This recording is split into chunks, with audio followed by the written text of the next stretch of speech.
রাসূল বলেন মান লাজিমাল ইস্তিগফার, মান লাজিমাল ইস্তিগফার, যে ইস্তিগফারকে লাজিম বানায় তো আল্লাহ তাআলা তার কি জাআলাল্লাহু মিন কুল্লি হাম্মিন ফারাজা, সমস্ত মুসিবত থেকে আল্লাহ তাআলা তার জন্য রাস্তা খুলে দেয়। আর কি করে ওয়ারাযাকাহু মিন হাইসু লা ইয়াহতাসিব, ধারণার বাহির থেকে আল্লাহ তাআলা তাকে রিজিক দান করে। তাহলে বোঝা গেছে আমার ইস্তিগফার আমার সুখের দুয়ারের চাবি, আমার ইস্তিগফার আমার কল্যাণের দুয়ারের চাবি, আমার শান্তির দুয়ারের চাবি, আমার রিজিকের দুয়ারের চাবি। জীবনের হার পেরেশানির এলাজ, হার পেরেশানির কারণ হলো গুনাহ, আর এলাজ হলো ইস্তিগফার। পেরেশানির কারণ কি? আবার বলেন, পেরেশানির কারণ কি? মাথা ব্যথা কারণ কি? ডায়াবেটিস কারণ কি? কলিজা ব্যথা কারণ কি? হার্টে ব্যথা কারণ কি? পায়ে ব্যথা কারণ কি? অ্যাক্সিডেন্ট কারণ কি? হযরত হাসান বসরি রাহমাতুল্লাহ আলাইহি বলতেন, আমার যদি মুরগি অসুস্থ হয় আমি ইস্তিগফার বাড়ায়া দেই। লাউ মারিদা দাব্বাতি, আমার জানোয়ার যদি অসুস্থ হয় তাহলে আজদাদুল ইস্তিগফার, আমি ইস্তিগফার বাড়ায়া দেই। আমি বলি যে মুরগি অসুস্থ হলো কেন? মুরগির তো কোনো গুনাহ নাই, মুরগির তো কোনো গুনাহ নাই, এই মুরগি আমার দিকে মানসুব, এটা আমার মুরগি, এজন্য আমার গুনার কারণে মুরগি অসুস্থ। কি ভাই, বিবি অসুস্থ, উত্তর দেন আমার গুনাহ, ছেলে অসুস্থ, এজন্য ইস্তিগফার বাড়াই। এজন্য কি বাড়াই? ইস্তিগফার বাড়াই। যে কোনো সমস্যার সমাধান, হযরত মাওলানা ওমর পালনপুরি রহমাতুল্লাহ বলতেন, আমাদের সমস্যার কারণ আমরা, সমাধান আমরা। এবার বলতেন সমস্যার কারণ আমার গুনাহ, সমাধান আমার ইস্তিগফার। সমাধান কি? আবার বলেন সমাধান কি? আমার ইস্তিগফার আমার হাজারো সমস্যার সমাধান। শুধু দুনিয়ার সমাধান না, শুধু আখিরাতের সমাধান না, আমার ইস্তিগফার আমার দুনিয়ার সমস্যার সমাধান, আমার আখিরাতের সমস্যার সমাধান। হযরত হাসান বসরি রাহমাতুল্লাহ আলাইহির কাছে কেউ একজন গিয়ে বললেন, হযরত আমি বড় অভাবী, আমার অভাব দূর হয় না। হযরত বলেন ইস্তিগফার করো। আরেকজন গিয়ে বললেন, হযরত আমাদের দেশে খরা বৃষ্টি হয় না। হযরত বললেন ইস্তিগফার করো। কয়টা সমস্যা? আরেকজন গিয়ে বললেন, হযরত আমার সন্তান হয় না। হযরত বললেন ইস্তিগফার করো। আরেকজন গিয়ে বললেন, হযরত আমাদের দেশে কোনো নদী নাই, নালা নাই, বৃষ্টি হলে পানি থাকে না, এজন্য আমাদের দেশে লাউ হয় না, কদু হয় না, ফল হয় না। হযরত বললেন যে ইস্তিগফার করো। এই সমস্যা কয় প্রকারের? সমাধান দিলেন কয় প্রকার? এক প্রকার। আবার জিজ্ঞেস করলেন, হযরত সমস্যা 4 প্রকারের, সমাধান 1 প্রকারের কেন? হযরত জবাবে বললেন, فقلت استغفروا ربكم إنه كان غفارا يرسل السماء عليكم مدرارا ويمددكم بأموال وبنين ويجعل لكم جنات ويجعل لكم أنهارا। নবীজি নূহ আলাইহিস সালাম তার কওমকে উপদেশ দিয়েছিলেন।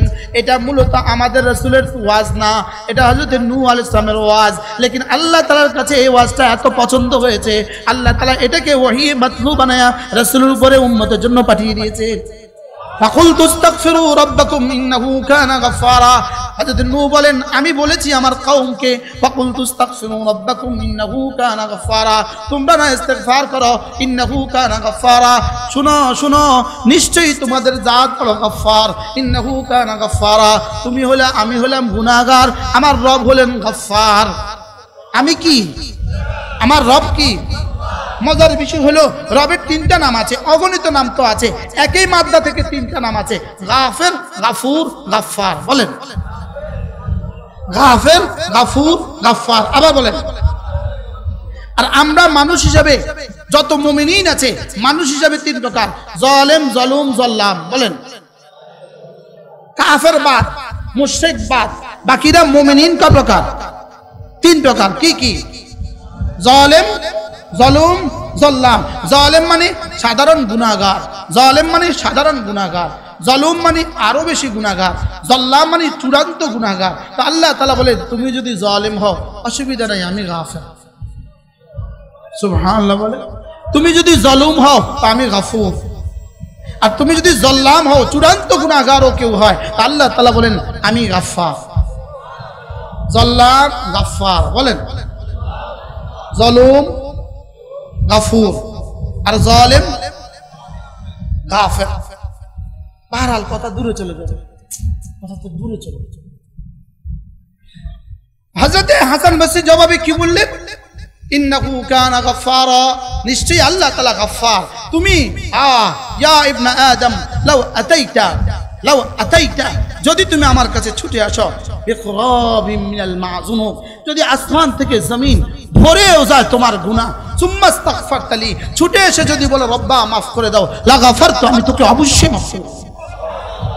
ওয়ালা উবালি, আমি তোকে মাফ করতে কাউকে পরোয়া করি না। হযরত মাওলানা শাহ হাকিম মোহাম্মদ আখতার রহমাতুল্লাহ আলাইহি বলেন, এটার উদাহরণ হলো এমন, যেমন ধরো আজীব কথা, তিনি বলেন যে সারা পৃথিবীর সমস্ত মানুষের গুনাহ যদি জমিনে ছেড়ে দেওয়া হয় তো জমিন থেকে আসমান ভরবে না। জমিন থেকে আসমান কি ভরবে? এত দুর্নীতিবাজদের সবগুলো টাকা যদি এক জায়গায় দেওয়া হয় এই প্যান্ডেলটা ভরবে কি ভাই? ভরবে। তাইলে কি বুঝলাম আমরা? আল্লাহ তাআলা বলেন ইন্নাহু কানা গফফারা ইউরসিলিস সামাআ আলাইকুম মিদরারা, তুমি না ইস্তিগফার করো, বৃষ্টি আমি দিই। এরপরে কি? ইউরসিলিস সামাআ আলাইকুম মিদরারা, তারপরে কি? ওয়ায়ুমদিদকুম বিআমওয়ালিন ওয়া বানিন, আরেকজন আয়েশা দরিদ্রতার অভিযোগ, তুমি ইস্তিগফার বাড়াও, আমি মাল দিয়ে সাহায্য করব। আরেকজন সন্তান হয় না, এটার সমাধান তো হযরত হাসান বসরি বলেন ইস্তিগফার করো, ও বানিন, আমি না, তুমি ইস্তিগফার করো, আমি তোমাকে সন্তান দিয়ে সাহায্য করব। এরপরে কি? ক্ষেত খামার ফসল হয় না, ওয়ায়ুমদিদকুম বিআমওয়ালিন ওয়া বানিন ওয়া ইয়াজআল লাকুম জান্নাতিন ওয়া ইয়াজআল লাকুম আনহারা, তোমার বাগ বাগিচা আমি সাজিয়ে দিই আর তোমার নহরের ব্যবস্থা আমি করে দিব। এবার বলুন তো দেখি ইস্তিগফার কি কি রোগের সমাধান? সুবহানাল্লাহ বলেন। এখন প্রশ্ন, হুজুর ইস্তিগফার হায় কে আছে? এটা কি জিনিস? এটা কি ইস্তিগফার? এটা কি বলেন? আবার বলেন ইস্তিগফার এটা কি? ইস্তিগফার আল্লাহ তাআলার কাছে মাফ চাওয়া, আল্লাহ তাআলার কাছে মাফ চাওয়া, এটা হলো ইস্তিগফারের বাংলা তরজমা, আল্লাহ তাআলার কাছে মাফ চাওয়া। এখন হুজুর ইস্তিগফার কিভাবে?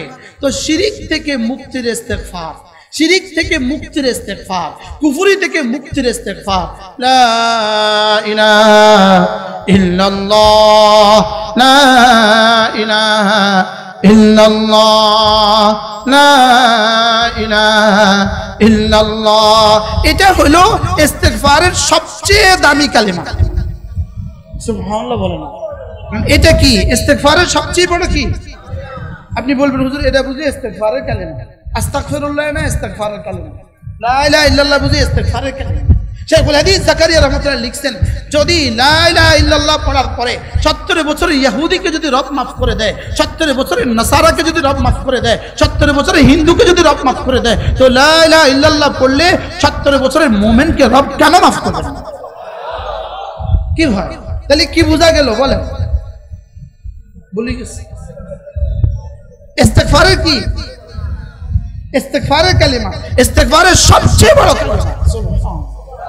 ইস্তিগফারের কি? সবচেয়ে বড় কালিমা। এরপরে ইস্তিগফারের সবচেয়ে বড় কালিমা কি?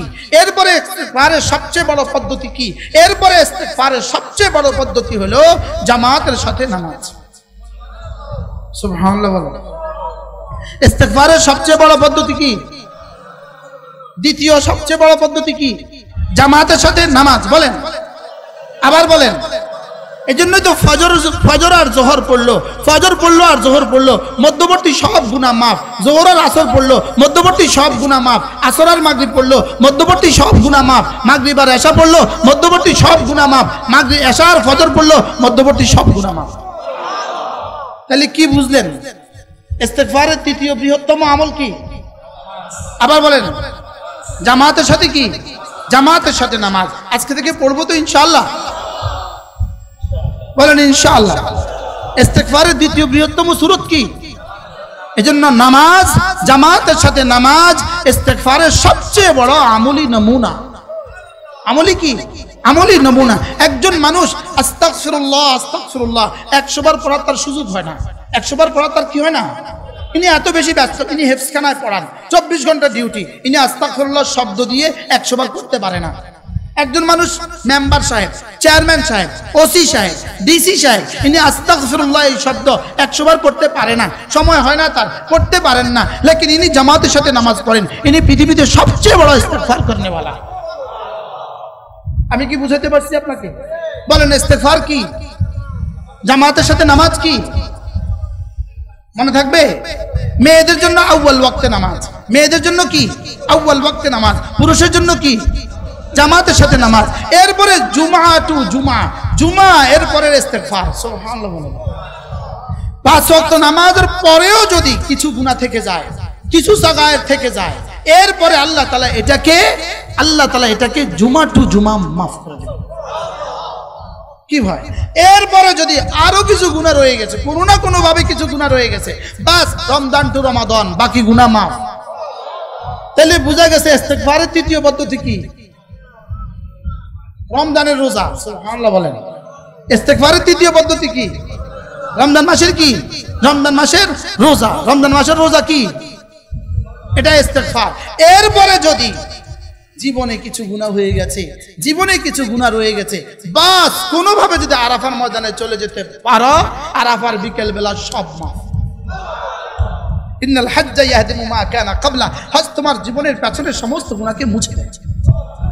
তাহলে আমরা কি পাইলাম আজকে? ইস্তেগফারের প্রথম কালেমাটা কি? এটাকে কি আমরা জীবনে ইস্তেগফারের কালেমা হিসেবে পড়ছিলাম? না, আমরা ইস্তেগফারের কালেমা হিসেবে কি করি নাই, আমরা এটাকে পড়ি নাই। এজন্য এটা বলার সময় এটাও মনে মনে করা, আল্লাহ এটা পড়লে না 70 বছর ইহুদিকে তুমি মাফ করে দাও, ইন্নাল ইসলাম ইয়াহদিমু মা কানা ক্বাবলা। আমি তো ইহুদি না, আমি তো নাসারা না, মুআযাল্লাহ আমি তো অমুসলিম না, আল্লাহ আমি তো মুসলমান, আমার তো শিরিকের গুনাহ নাই, আলহামদুলিল্লাহ আমার তো গায়রুল্লাহকে ছেদা করার গুনাহ নাই, কিছু টুটি-ফুটি গুনাহ হয়ে গেছে, আমার কালেমা দিয়ে আমাকে মাফ করে দাও। তো এভাবে কালেমা যদি কেউ প্রতিদিন 100 বার পড়ে তো কেমন হবে? আরে সুবহানাল্লাহ। এভাবে পড়তে থাকলে তার গুনাহ কোথায় যাবে? তার গুনাহই নাই। এজন্য করাচি হযরত বলেন মুমিনের আবার গুনাহ থাকে কেমনে? সুবহানাল্লাহ। আচ্ছা, একটা ঘরে দুধের পাতিল, আচ্ছা আপনি কোন চাই দুধের পাতিলে কয়বার দুধ জাল দেয়? 1 বার, 2 বার, 3 বার, কয়বার? আচ্ছা 9 বার। লেকিন দুধের পাতিল এটা ধোয় কয়বার? 1 বার বা 2 বার। তো 2 বার দুধের পাতিলটা ধোয়ার পরে দুধের পাতিলটা কেমন হয়? চকচকে হয় কিনা বলেন? হ্যাঁ, মা মেয়েকে দুধের পাতিল ধোয়ার সময় কি বলে? ভালো করে দুষ, যেন চেহারা দেখা যায়, ভালো করে দুষ, মনোযোগ দিয়ে দুষ। তো 2 বার ধোয়ার পরে যদি এই পাতিল চকচক করে, তো 5 বার নামাজ দিয়ে ধোয়ার পরে আমার দিল কিরকম চকচক করা উচিত? আমরা ধুই কয়বার? সুবহানাল্লাহ বলেন। আমরা ধুই কয়বার? ইন্নী যালামতু নাফসি যুলমান কাসীরা পড়ছি জীবনে কয়বার? বলে শুধু না। কি ভাই? তো গুনাহ আবার থাকে কেমনে? সুবহানাল্লাহ বলেন। বলে হুজুর এরকম ওয়াজ করলে না ভালো লাগে, আশা আশা লাগে। কি ভাই? এটা আশা আশা লাগে না? মুমিনের গুনাহ নাই। বলেন বলেন বলেন, মুমিনের কি নাই বলেন? মুমিনের গুনাহ নাই। মুমিনের আবার গুনাহ হয় কেমন? নাই তো হুজুর, এটা আশ্চর্য চিন্তা। আলহামদুলিল্লাহ গুনাহ নাই। বলেন আলহামদুলিল্লাহ কি নাই? আলহামদুলিল্লাহ গুনাহ নাই। প্রতিটা ইবাদতের মধ্যে আল্লাহ তাআলা দুটো দিক রাখছেন, দুটো দিক। প্রতিটা ইবাদতের মধ্যে 2 দিক রাখছেন। একটা হলো এখানে কিছু উঠে যায়, আর হলো এখানে কিছু মুছে যায়। এখানে কিছু উঠছে, এখান থেকে কিছু মুছছে, উঠছে মুছছে। আবার বলেন না সুবহানাল্লাহ। কিছু জমা হয়েছে, কিছু কমে গেছে। সুবহানাল্লাহ। সাথে সাথে এইজন্য রাসূল বলেন, হযরত সিদ্দিক আকবর রাদিয়াল্লাহু আনহু থেকে বর্ণিত, রাসূল বলেন যখনই কোনো গুনাহ হয়ে যায়, যখনই কোনো গুনাহ হয়ে যায়, ফাআতবিহু হাসানাতিন, সঙ্গে সঙ্গে এর পেছনে তুমি কোনো নেক করো, সঙ্গে সঙ্গে নেক করো। গুনাহ যখন হয়ে গেছে, এটাতে ফেরেশতা এখানে তুলছিল 1, আর নেকি যখন হয়ে গেছে ওটা মুছে দিয়ে তুলছে 10। এবার কি অবস্থা আছে? এটা আছে? এটা নাই তো, এটা তো সঙ্গে সঙ্গে মুছে গেছে। রাসূল বলেন এদিকের ফেরেশতা আর এদিকের ফেরেশতা, এদিকের ফেরেশতা হলো মামুর আর এদিকের ফেরেশতা হলো আমির সাহেব। এদিকের ফেরেশতা কি সাহেব আর এদিকের ফেরেশতা কি সাহেব? মামুর সাহেব। এদিকের ফেরেশতা যখন গুনাহ করে, এদিকের ফেরেশতা জিজ্ঞেস করে আমির সাহেব আক্তুবু, আমি কি লিখবো? এদিকের ফেরেশতা জিজ্ঞেস করে কি হয়েছে? আমেলা সাইয়্যাতান, একটা গুনাহ করে ফেলেছে। লা তাকতুব, লিখিস না। অন্তাজের সাআতান, 1 ঘন্টা অপেক্ষা করো। 1 ঘন্টা পর আবার জিজ্ঞেস করে আক্তুবু, লিখবো? এবার আওয়াজ একটু বড় হয়। দিদি কয় ও কি ইস্তেগফার করেনি? করে নাই, লিখিস না। অন্তাজের সা, আরেক ঘন্টা অপেক্ষা কর। এইভাবে 6 বার বলার পরে এবার জিজ্ঞেস করে আর কতক্ষণ অপেক্ষা করতাম? আক্তুব, লিখবো? তো বলে ও কি ইস্তেগফার করেনি? না, করে নাই। লা তাকতুব, লিখিস না। ইল্লা, তবে যা লেখ। সাইয়্যাতান বিসাইয়্যাতিন, শুধু একটা লিখিস। খবরদার 2 লিখিস না। খবরদার কি লিখিস না? 2 লিখিস না। এবার এদিকে ফেরেশতা নেকি করার সঙ্গে সঙ্গে 10, সঙ্গে সঙ্গে কত? যেন এদিকের ফেরেশতাকে আল্লাহ তাআলা 9 লেখার যোগ্যতাই দেন নাই, আর এদিকে ফেরেশতাকে 2 লেখার যোগ্যতাই দেন নাই। তাহলে এবার বলুন তো দেখি, আসলে আমাদের গুনাহ বেশি না নেকি বেশি? আলহামদুলিল্লাহ কম। আজীবন শুনছি গুনাহ বেশি, আজকে কইতেছেন নেকি বেশি। গুনাহ সংখ্যায় বেশি আর দামের দিক থেকে নেকি বেশি। সুবহানাল্লাহ বলো। আর একবার সুবহানাল্লাহ বলছি, জমিন থেকে আসমান নেকি দিয়ে ভরে দেওয়া হয়ে গেছে। কতটা গুনাহ করলে জমিন থেকে আসমান নেকি দিয়ে ভরে? 1 কোটি গুনাহ করলেও জমিন থেকে আসমান নেকি দিয়ে ভরে না। সুবহানাল্লাহ বলে না। আর একবার সুবহানাল্লাহ বললে কি? তো এবার বলুন তো দেখি, গুনাহ বেশি না নেকি বেশি? আলহামদুলিল্লাহ বলে না। তো বলি হুজুর তাহলে তো আমাদের গুনাহ বেশি, গুনাহ কম নেকি বেশি, তাহলে তো গুনাহ করার সুযোগ আছে।